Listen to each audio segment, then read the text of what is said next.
喺香港有唔少風景優美又住寧靜嘅海灣同古樸村落嘅離島。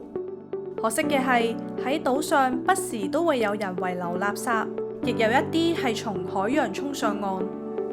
為咗維護香港嘅生態環境，今日上帝的教會世界福音宣教協會職場青年志願服務團體 Access Wow 嚟到東龍島進行海岸淨化活動。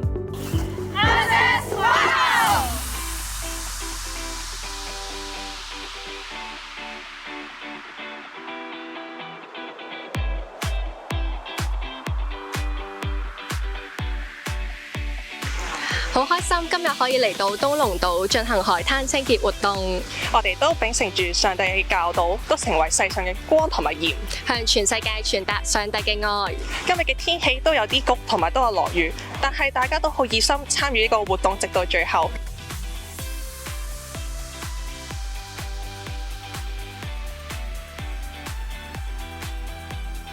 希望透過今次嘅活動都可以提高大眾嘅環保意識。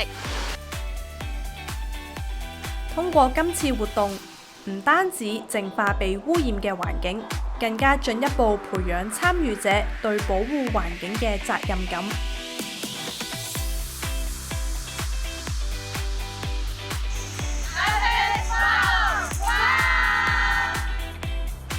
Access Wow 喺全球致力推動環保及清潔活動，打造可持續發展嘅世界。